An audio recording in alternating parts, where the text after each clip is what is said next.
Como la política parece estar ya en campaña, falta, pero parece ya estar en campaña, vamos a hablar de algunas cosas. Primero, hay temas que son importantes, que estaban constantemente en la opinión pública, pero que hoy no se nombran siquiera. Pero claro, también tendríamos que analizar cosas como las herramientas que tienen tanto del kirchnerismo como parte de la Libertad Avanza para decir defender o atacar la gestión. O sea, el kirchnerismo tiene una herramienta que es la misma de la Libertad Avanza. La Libertad Avanza va a decir, bueno, cuando asumimos la inflación era esta, la inflación hoy es esta. Pero el kirchnerismo, utilizando la inflación, puede tener un fuerte argumento para decir, no, no, no, no, la inflación con Milei es altísima. ¿Cómo así? Bueno, resulta que si Milei mantiene este 2% mensual, la inflación que va a alcanzar cuando termine su gestión va a ser equiparable a la de Alberto Fernández. No, no puede ser. Alberto se fue con 12.8% si no tomamos diciembre. Milei tiene un 2%. No podés decir que es equiparable. En la acumulada de gestión sí. Y eso vamos a explicarlo porque es una herramienta que van a utilizar sin necesidad de mentir, pero sí obviando muchos detalles técnicos. Así que veamos estos temas que no se están nombrando y son importantes, pero como siempre, hola, soy Rodolfo, espero un excelente día. Empecemos. Lo primero es el riesgo país. Che, me pregunto, los medios de comunicación constantemente hablaban de este tema, pero hoy ya no. ¿Será que la pauta oficial ha hecho mella en este asunto y no mencioné las buenas noticias? Digo, no sé, pregunto. Bueno, la cuestión es que ha caído a 444 puntos, lo cual es muy buena noticia para la Argentina, así como también esto ha impactado directamente en las acciones que cotizan en Wall Street. O sea, acciones argentinas que cotizan en Wall Street, por las dudas. Bueno, han subido en torno a 12%, una suba muy, muy fuerte, lo cual es muy beneficioso para el país. Pero pues nadie lo menciona. El otro punto es el dólar. Bastante más estable, pero claro, acá tendríamos que preguntarnos, pero ese dólar mentiroso, pues no necesariamente. Para eso siempre utilizamos la medición utilizando el blue, que sería el dólar de mercado. Si nosotros vemos la cotización de hoy, mañana ya no sé, hoy tenés 1445 el dólar blue y 1450 el dólar paralelo. Esto podría implicar que el gobierno pueda seguir adquiriendo más divisas para ampliar sus reservas, lo cual es muy bueno. Primero, para hacer frente a todas las deudas en dólares y segundo, para mostrar mayor estabilidad y mayor potencial de pago a futuro. Aclarando de que estoy grabando antes de las 4 de la tarde, esto es importante para el tema fuerte de este video, que es inflación, porque claro, el dato de inflación de mayo sale a las 4 de la tarde. Por lo tanto, lo voy a poner por alguno de estos costados al número de inflación. Se espera que sea más baja que abril y seguramente lo va a hacer porque suele ir muy en la línea de lo que es Capital Federal. Por lo tanto, si Capital Federal fue 2.1, se va a esperar un número más o menos similar, un poco por encima seguramente, pero más o menos así, pero por debajo de abril. Ahora, este tema de inflación es un tema muy útil a la hora de ver las elecciones. Por el lado del oficialismo van a decir, la inflación bajó, y ¿saben qué? Tienen razón. Pero por el otro lado el kirchnerismo va a decir, sí, pero la acumulada de este gobierno es altísima, más alta que Macri, y quizás equiparable a la de Alberto Fernández. Quizás porque no conocemos el futuro y no sabemos cómo va a ser.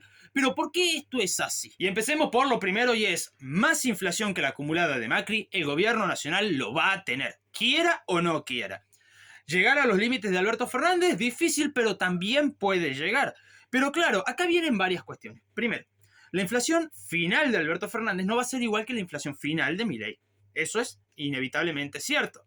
Porque Alberto Fernández, su último dato es noviembre 23 con 12.8%. En cuanto a Milei, llevamos un rumbo de en torno a 2%. Y si la cuestión sigue con la baja de la inflación, va a terminar en torno con empezar con 1 o empezar con 0. Entonces, si la inflación final de Alberto Fernández fue 12,8 y me vas a decir que terminar con un 1 o con un 0 adelante es equiparable, no tiene sentido. Pues esto va por una cuestión matemática. Y ojo, no es mentir, sino que es una cuestión matemática. Pongámoslo así. Mucha gente no entiende por qué si hablamos de un 2% de inflación mensual, se habla que la interanual va a estar en torno a 31 a 33%. Pero claro, si sumás 12 meses de 2%, te da un 24, no un 30, 31 o 32. ¿Por qué esa diferencia? Bueno, vamos a un ejemplo. El primer mes de Javier Milei, que va a contabilizar para la inflación de su gestión, es un 25,5. El segundo número es un 20%. Por lo tanto, El primer mes tenés una suba de 25%. El segundo mes tenés un 20% de lo que ya ha subido previamente. Por lo tanto, tenés que sumar esos 20 más 20% del 25 anterior. Por lo tanto, el número va a ir escalando mientras más altos sean los números iniciales. Por eso vemos cosas como, por ejemplo, y acá tomé marzo porque fue el mes más difícil en tema nafta. Marzo fue el mes con más aumentos en la nafta. Por lo tanto, subió en torno a 18% durante marzo. Pero claro, si nosotros vemos la acumulada de la gestión de Milei, hasta marzo por lo menos, tenés 514% de inflación acumulada en la nafta. Pero no da tanto el número. Sí, sí lo da. Pero no es por una cuestión de que sube mucho ahora. Ahora no sube casi las cosas. Alguna cosa sí, por ejemplo la carne, por el tema de tratar de retraer la oferta, que lo hemos visto en su video correspondiente. Pero la cuestión es, si yo miro la acumulada, sumo el porcentaje, por más de que sea pequeño de ahora, con números muy altos de entrada. Por eso Alberto Fernández, por más de que haya ido con una inflación bestialmente alta, terminó con una inflación acumulada de gestión no tan alta a lo que se podría llegar a esperar. Porque claro, él se va con un aproximado de 600 o 700% de inflación acumulada de gestión, pero cuando se va ya estábamos para una hiper. O sea, hablando de una inflación que se va a miles por ciento de inflación. Ahora, ¿por qué ese cambio? Bueno, resulta que Alberto Fernández tuvo los primeros meses de gestión con un 2, con un 3. Entonces, si sumas un 12,8% contra un inicial de 2 o 3, pues la brecha inicial es muy poquito lo que va a crecer. Ahora, vos podés tener una inflación de 2%, pero con números de 20, 25, y ese cambio es muy abrupto.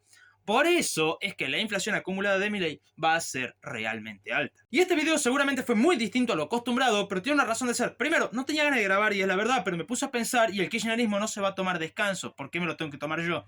Entonces dije, bueno, traigamos un concepto teórico que van a utilizar muchísimo en campaña, ya que vamos a entrar en campaña política porque ya se vienen las elecciones. Digo, traigamos un concepto teórico para que se entienda a qué van a hacer referencia y por qué dan los números que dan. Por eso el tema de la acumulada de gestión, explicando de los primeros números, que son lo más importante. Segundo, y esto creo que a más de uno le va a interesar, porque claro, más de uno me dijo, che, ¿por qué no hablas más de Tucumán? Bueno, hay alguien que está mucho más capacitado que yo y quiero que lo conozcan. Pablo Pero, uno de los dos licenciados en economía que más admiro. El tipo no solamente es un docente, no. Forma parte de los fondos Pisabil, así como también de la Fundación Federalismo y Libertad. Un tipo que te puede traer cualquier concepto, por más complicado que sea, o por más variable que tenga, a tierra sin ningún problema y sin utilizar ningún tecnicismo. Por lo tanto, imagínate que si habla constantemente de Tucumán, pues no me siento a la altura de ponerme y desafiarlo directamente. Por lo menos no todavía.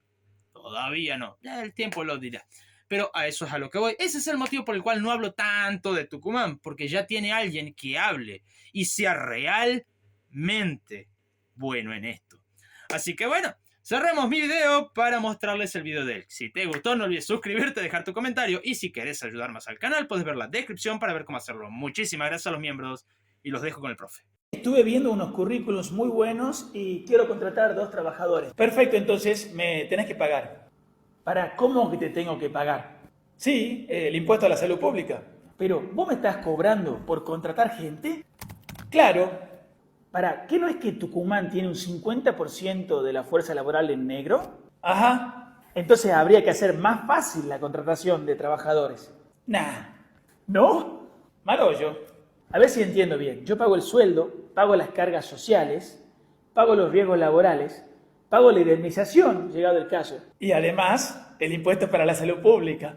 Pero literalmente me estás castigando por generar trabajo. Claro. ¿Y cuántas provincias hacen esta locura?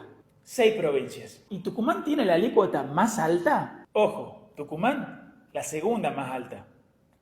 Che, ¿y si lo sacamos al impuesto, se desfinancia la salud pública? No, tranquilo, no pasa nada. Ah, no recauda mucho. No recauda tanto.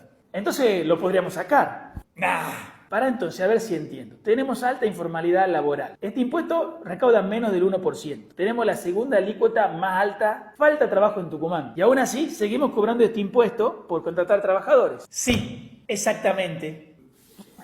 Bueno, Tucumán, no lo entendería.